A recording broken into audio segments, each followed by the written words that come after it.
Behind me is Customs, what a lot of people would consider to be the best map in Tarkov. In a lot of ways, it might be, but to a new player, there's a lot of reasons why it's not. Don't get me wrong, map design, impeccable. But Customs is a very dangerous map to just wander around on. If you don't know where you're going on Customs, it's probably one of the fastest maps that you can die on, other than Labs. With the size of the map, spawns are closer, so your decisions early can either increase your profit by dying less so you don't have to spend more money on another kit, or you can use the information to your advantage and you can play aggressive against spawns and just take all their stuff.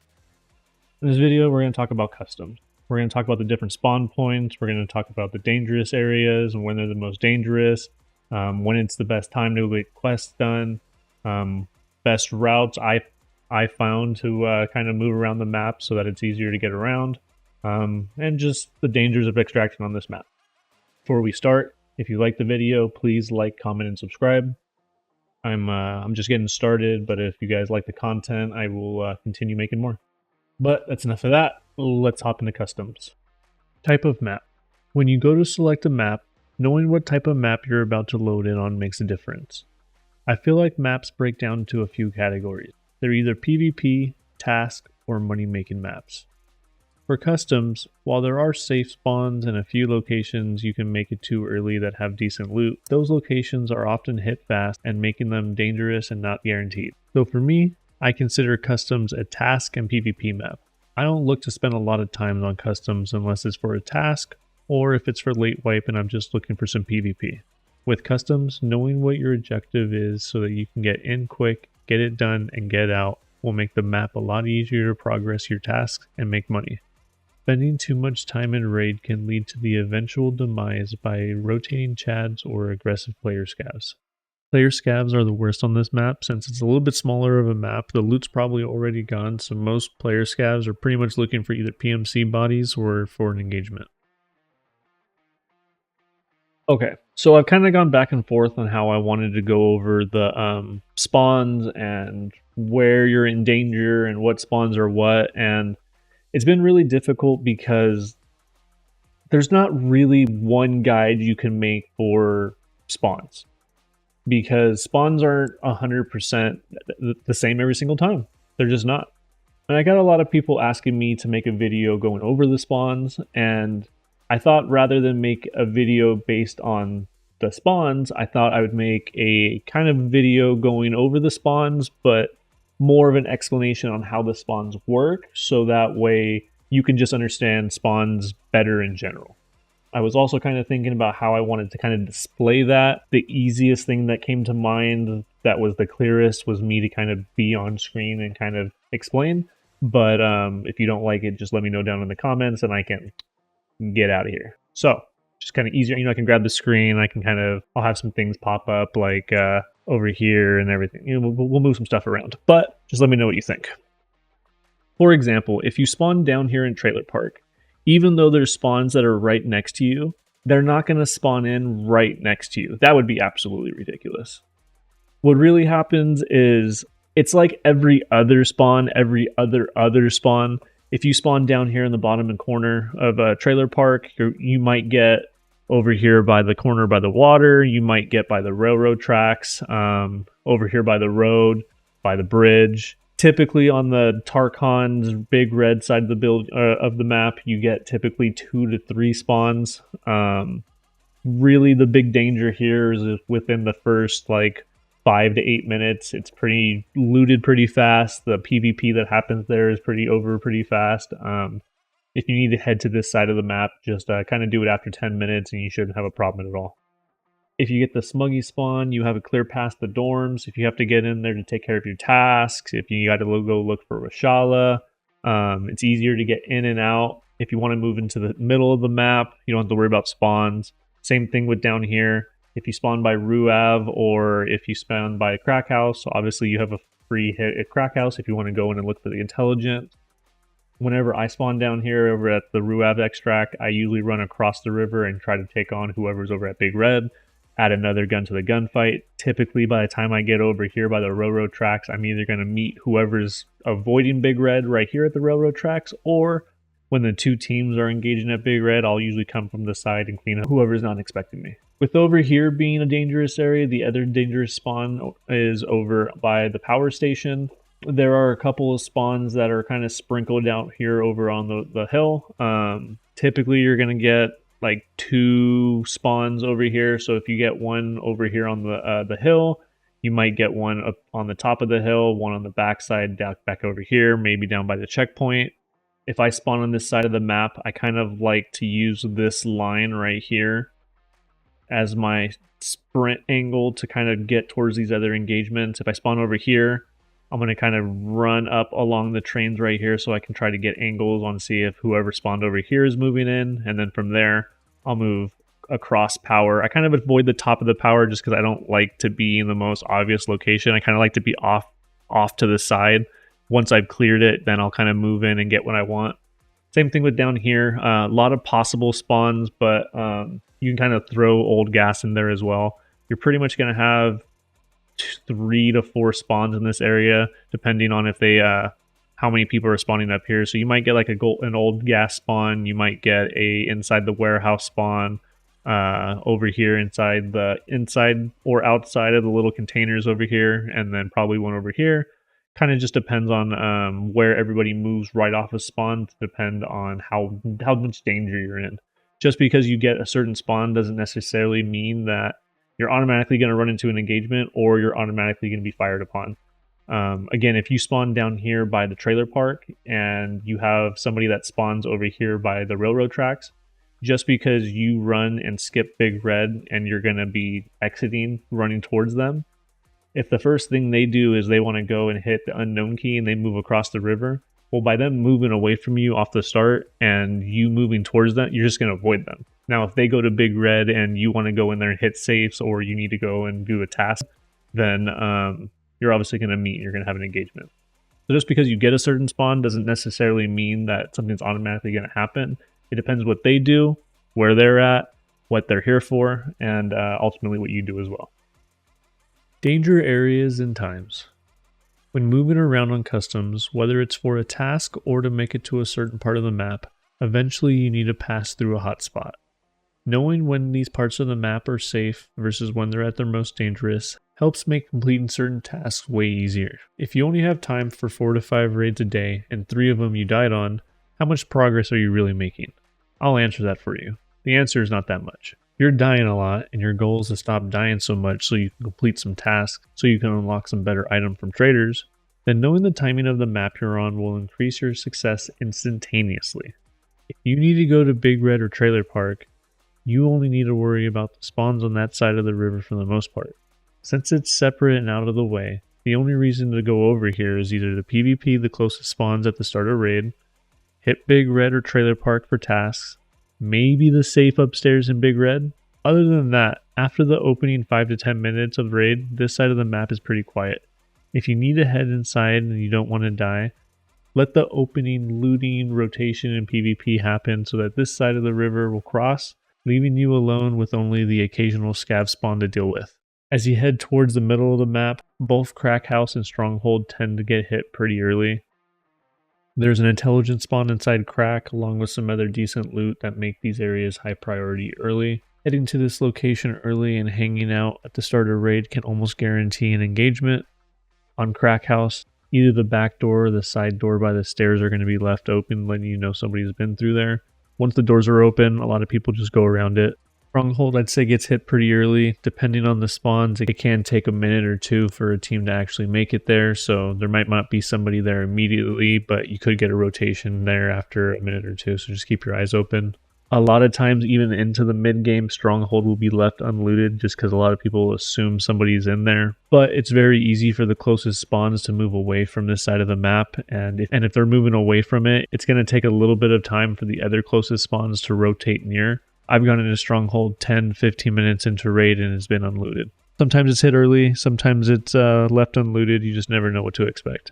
I feel like a lot of people know this though, so no matter what point of raid it is, they'll just kind of pop their head in and see if it's looted or not. If it looks like it's looted, they'll just dip out. If it's not, then they'll stay and loot.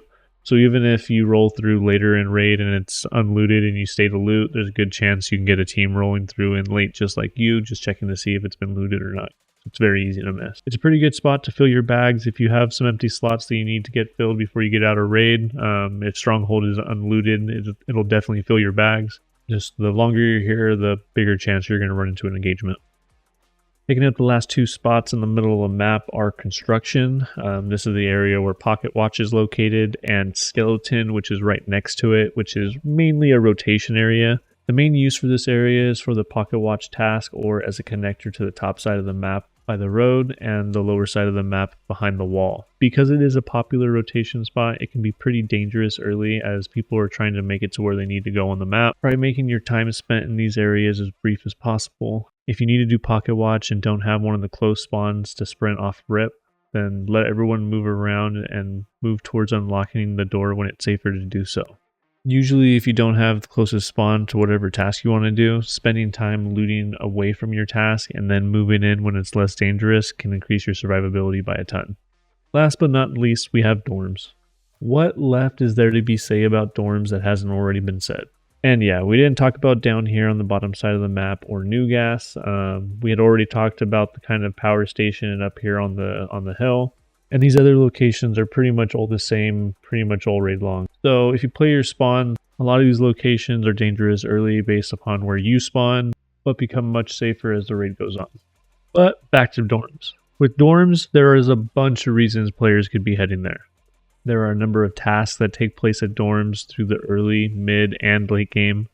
It has chances of good, rare loot with a number of safe rooms and even a marked room available. Where there is good loot, there's always good PvP. Some will go to dorms just to fight other players. If you need to head to dorms and have the Smuggy spawn or the hill spawn, you're pretty free to get there, get done with what you need to, and get out before other teams show up. If you're not the closest, then bet your life someone is already inside and wait a little bit for them to clear out the scavs, loot, and move on. If you watch my previous videos, you should remember I mentioned splitting your raid into task and money runs. If you have been doing this, then you should have enough of a stash built up that you can afford to give up the loot for one raid in order to not have to fight to complete your task, so that way you can move on to a better money making map. Be careful with shotgun campers trying to complete their shotgun kills or dorms kills. They will rat until the final minutes of raid. For dorms, if you can make it here early in the opening minutes, get in, get out. If you're one of the further spawns, let dorms play out, let everyone do what they need to do, and just kind of move in, move out later on in the raid with less worry. Safer path. When I'm moving around in Tarkov, whether it's solo or in a squad, I'm trying to rotate to give myself an advantage. By moving around smartly, you reduce the times an engagement starts with somebody making the first move against you. Your success in Escape from Tarkov will shoot through the roof if you're moving around easier, or if you get to start most engagements with you taking the first shots. For example, if you need to cross the river, the outside paths, in my experience, I would say tend to be the most dangerous, with the middle and even bridge not being that bad. Bridge can be a little dicey early as some of the close spawns want to play aggressive on the bridge spawn, but it doesn't happen too often. When I move through construction, I like to take the blue fence and jump through, moving along the railroad cars over to jump over. I like this path because if I need to get behind cover, I can go underneath the concrete, I can use the railroad cars, there's a lot of shipping containers nearby. It makes it a lot safer if I really want to make it out with an item or a task to complete. When moving around dorms, the space in between bus and dorms makes moving through here pretty easy. There are a few scavs that can spawn on this location, either in the bus station or on the outside by the grass. Don't get hung up on scavs in this area and spend too much time. Your gunshots will alert other PMCs to your location, and you're definitely going to draw some company. Sometimes when I'm playing solo, I like to leave a scav alive. If I can slip by without alerting them with gunshots or putting me in danger, I'll leave it alive, so that way if a PMC or a team is going to rotate behind me, their engagement with that scav will kind of let me know that they're going to be there, so I can kind of react and move where I want to go with a little bit more information. One more thing to keep in mind is if you keep the factory exit key on you, then in the middle of the map by the new gas station, there's a door you can open that allows you to move quicker through the map. The key is also required to use the ZB13 extract that becomes available after power is turned on. The extract is located under Stronghold. and it's a good extract to use if you've been fighting and you're very heavy, or if you have valuables on you and power is turned on so you just want to leave. Extraction risks. Customs is a map that is designed around a number of different funnels that will have you traveling past and around other PMCs quite often. If you're extracting on the big red side of the map, like I stated earlier, if you're extracting, then it's probably later in the raid, so you're probably in the clear. Smuggies is pretty quiet mid to late game, and the risk here is more of whether it's up or not, because this extraction isn't always available. The fighting in this location typically happens earlier when people are moving towards dorms or from across the river. USEC is a main extraction and can have plenty of players rotating from all directions, making it very dangerous. Dorms has vehicle extract just like Smuggies. It's not always available. It is also located next to dorms, which is a high value area, which makes it very risky. Inside Stronghold, you have the ZB13 extract. It's a pretty safe extract to use. You do have to have the key and you have to make sure that power has been turned on. So you either have to make sure that you rotate through that area and turn on power, or another team would have had to go by power and had to flip the switch for you. This is the power building. There's 3 entrances to the building. If you go into the corner room on the ground floor, you'll see the switch on the wall. All you have to do is switch it to turn on power. ZB12 is a free extract just like Smuggies. It is also not always up. If the light is on, then that is your indication that it is available. Gas station is also a pretty standard extract. Just head inside and go downstairs. Make sure you clear by the railroad tracks or up on the hill by the grass. Feels pretty bad to be steps away from your extract and drop your guard and get shot by somebody that's rotating through the area. The last pretty common spot down here on the right side of the map, ZB11. ZB11 is always up. It is also surrounded by a few buildings, trees, bushes. Be careful over here. People like to camp. People rotate and loot last minute in the nearby buildings. Clear your bushes. A lot of people like to be scummy and camp from different angles here. I've caught people in the bushes, on the trees, on top of extract, on the hill next to extract, laying prone by the railroad tracks. There's bushes right there as well. Just kind of make sure you clear your area, and just like with old gas, don't die in the last steps before extract. I hope some of these tips will help make your time spent on customs more profitable. With customs being an early map for task, it can be a pretty brutal experience for beginners and for those not used to playing solo. I plan on making a guide for other maps as well. I feel like I covered the map pretty well, but if you feel like I missed something or you want to see something in the next video, let me know down in the comments. I'm still learning how to make content for you guys, so everyone's comments are super helpful. Whether you liked the video, thought the audio was off, or just wanted to see something in the next video, let me know down in the comments. I love reading what you have to say, and I want to make the best content that everybody can enjoy. I have a bunch of videos that are planned that I want to come out with soon, so stay tuned. Like and subscribe to help the channel out and see it grow. By subscribing, you can be alerted to when other videos come out. I plan on posting a bunch very quickly. Once again, you guys have been great. Thanks for watching to the end, and I'll see you in raid.